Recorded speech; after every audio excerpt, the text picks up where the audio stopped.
कोई ख्वाहिश है हवाओं में बिन तेरे. Welcome. Today's topic is looking for your soulmate and your curiosity about your twin flame. I've specially picked this subject, because there seems to be a season of soulmates and twin flames and looking for them, finding them. There seems to be a season of people waking up from their settled relationships and looking for that one person that completes them. Of course, technically, soulmates can be anyone. It's your child, your mother, father, your best friend, your brother, sibling, whoever, neighbor, because these are people, some special people who belong to your soul category, and then when you meet them. So the best part is that you can be anyone's soulmate and anyone can be your soulmate technically. But right now, today, we are discussing about romantic soulmates. Who is a romantic soulmate? You know, there are not many words to describe a romantic soulmate, so I'm just going to give you a picture. I would like you to imagine yourself in an ocean, and you are stuck in a storm. There are waves that are so much more giant than what you are. There is so much chaos, and you can see that your strength is failing you.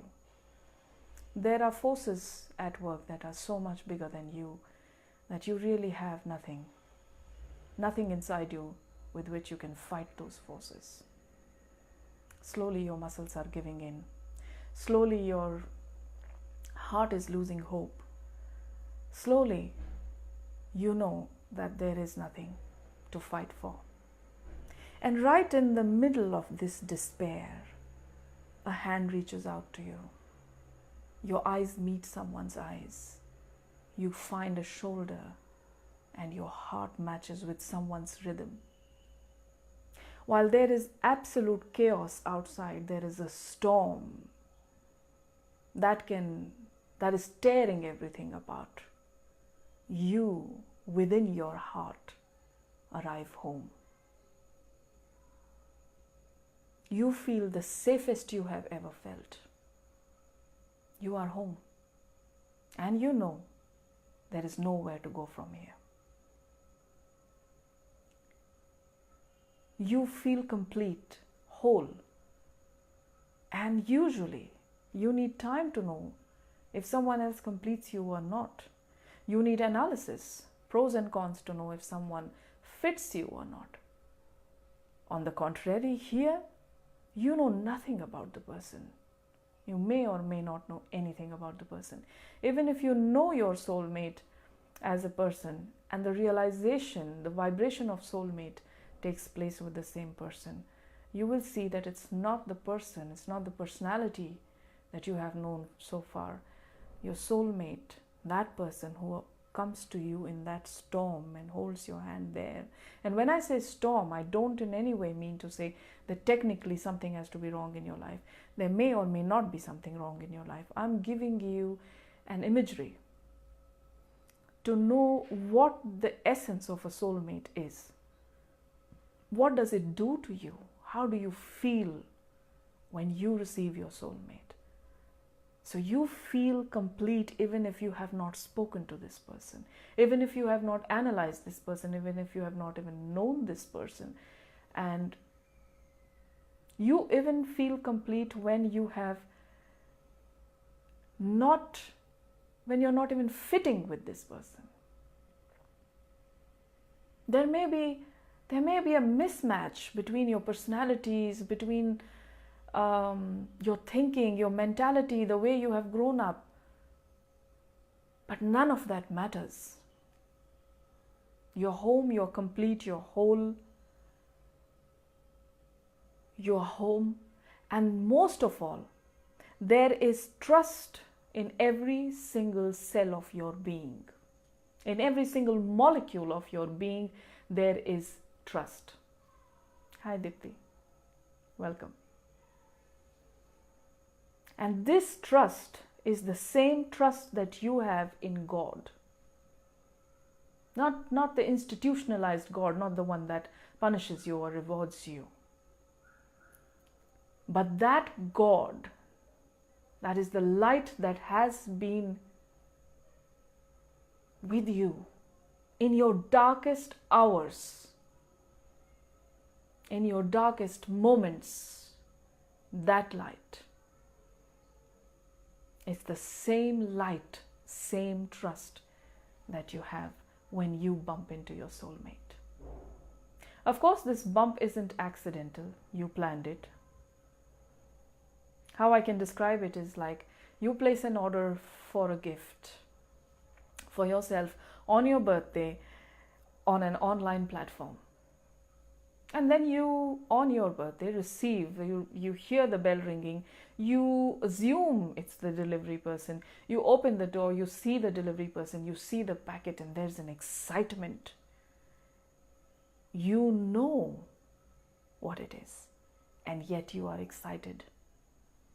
You're filled up with hope and light and everything. And then you take that packet, you open it with eagerness, you receive it with love, and you reward yourself. It's the same thing as having a soulmate. You sent out that person for your own self. And if you're lucky, then you received that person in this lifetime. What is a twin flame? The next question is, what is a twin flame? Well, I'm sort of a romantic person. I'm quite a romantic person. So I'm going to describe things in a very romantic way. A twin flame is someone who burns along with you. In Hindi, in Urdu actually, we have beautiful two lines about love. एक आग का दरिया है और डूब कर जाना है. इश्क एक आग का दरिया है और डूब कर जाना है. Love is a flowing river of fire, and you can't cross it by swimming it. You have to drown in it and then you cross it. So twin flame is when you burn equally. You know, in usual relationships, in settled relationships, in compromised relationships, in analyzed relationships, you are playing mind games. You know, we play mind games with each other. We bargain with each other. We sort of, lay a bait for the other person. And if the other person takes it, then something works out. If the other person doesn't take it, then we lay another bait. And so we are playing these psychological, social, and intimate games. And we are tired because we are playing those games. But with a twin flame, there is no space to play any games. There's no space to analyze what is right from wrong. It doesn't mean that you are blind and you don't know what is right from wrong. There is no need for it, because what is. The burning sun exists. Whether the heat of that, annihilating heat of that sun is right for you or wrong for you is a totally different question. It exists, and what exists needs to be acknowledged. Your denial of its existence is not going to change anything. Jo hai so hai. Whatever is, God is, sun is, earth is, love is. And that one being who is everything to you is. And there is no bargaining in it. So the twin flame is that very essence where you are burning equally. You burn each other and you burn for each other.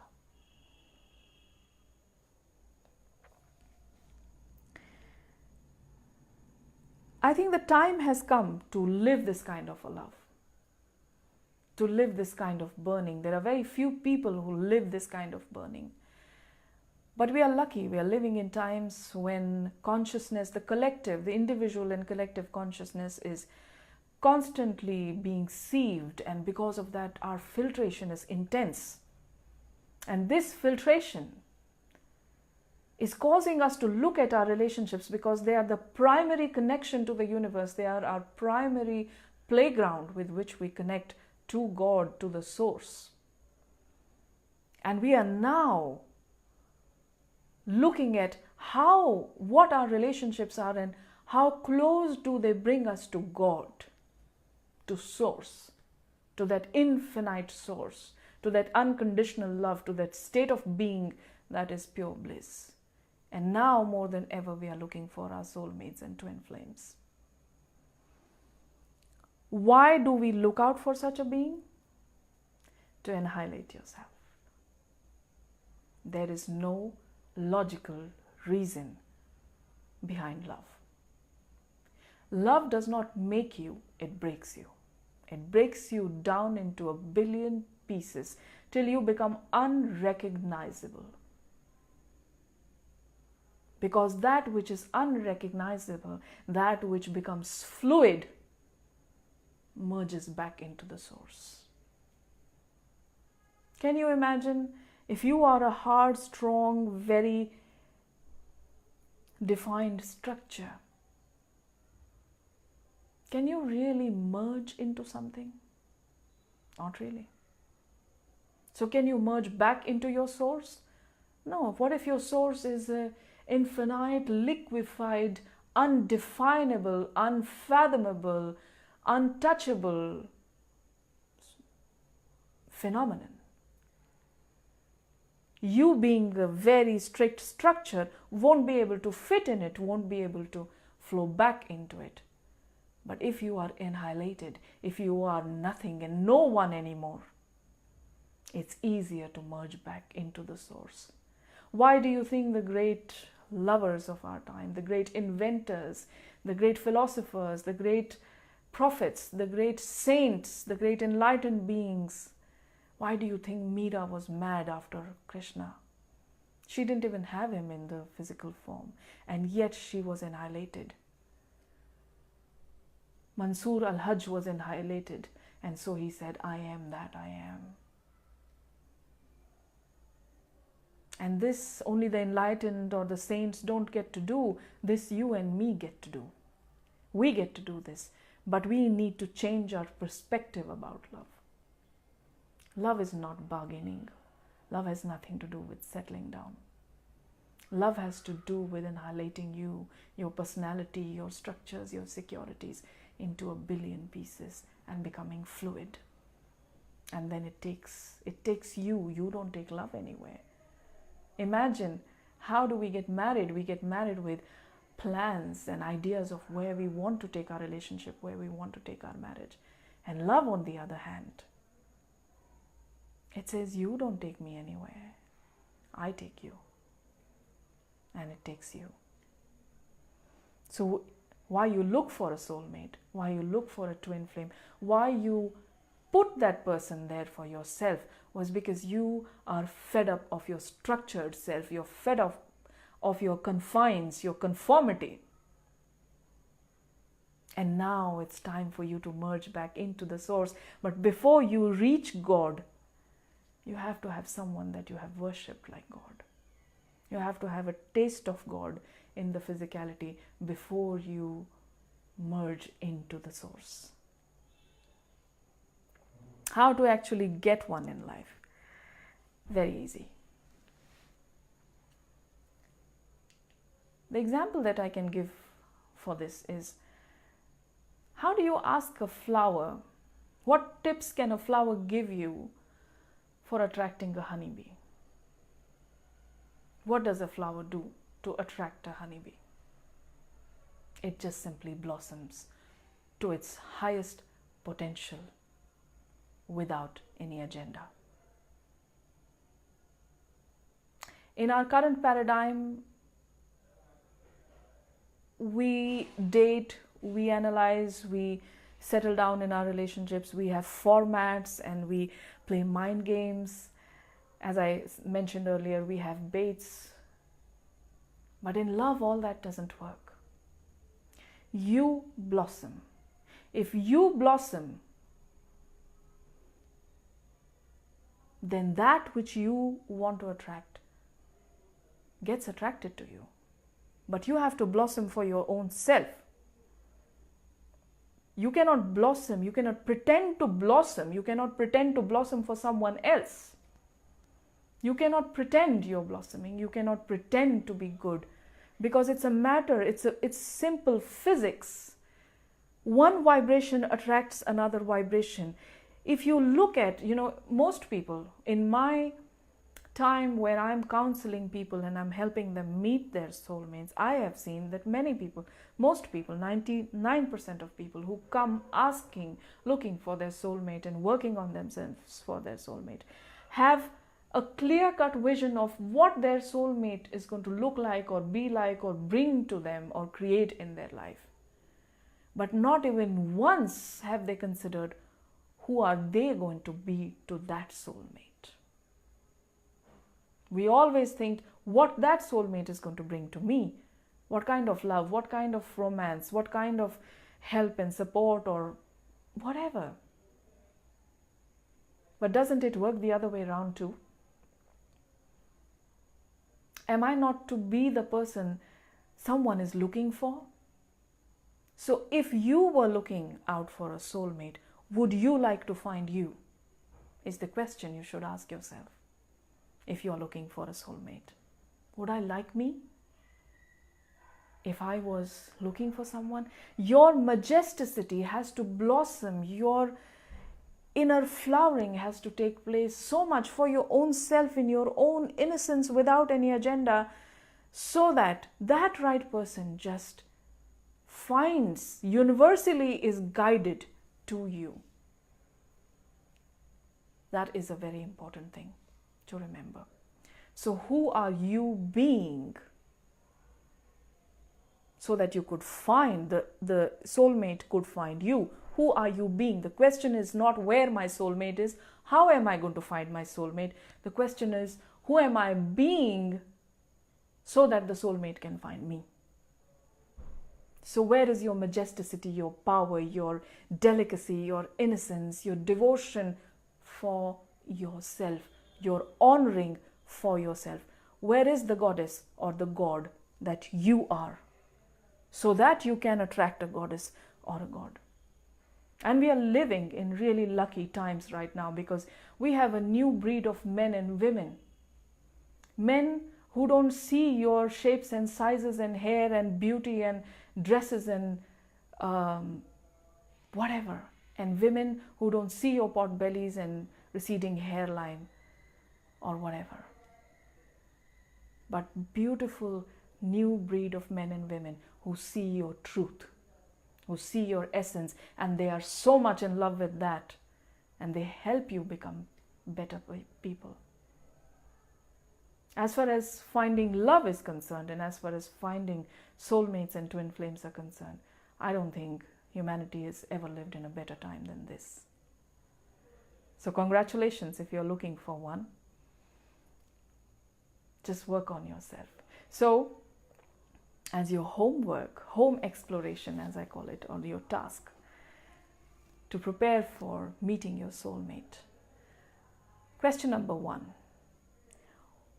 How ready am I to annihilate myself? This question is very important, because if you are very opinionated, if you are very clear, if you are very structured and very fixed in your ways, that means the essence of love cannot touch you. You might have a relationship, but you'll screw it. As bad as that sounds and as negative as that sounds, let me give it to you straight. Love cannot take structures. Love is fluidity. It flows, and you need to flow with it. So ask yourself, how structured am I? How difficult is it to move me from my opinions, from my ideas, from my concepts? Because love brings you down to your knees, literally. Take it from me, from my personal experience. If you are judgmental, if you know what is right from wrong, and if you are very clear about your opinions, then love will bring you down to your knees, because you need to destructure yourself. So ask yourself this question: how structured am I, and would I like me if I found me this structured? And the second question that you ask yourself is how much, in how many ways do I honor me? So write down the categories: your body, your mentality, your intelligence, your intuition, your tastes in life, your aspirations, your dreams. These are few categories. Write them down and clearly write down, do I honor myself? So when you're writing body, you write next to it, do I honor my body? When you write your dreams, write next to it, do I honor my dreams? And these categories will show you how prepared you are to receive your soulmate. If you feel there is work required, I'm always here. Thank you for receiving me. I hope you had a good time. If there are any questions, write to me. I will answer them after the live is over. Thank you.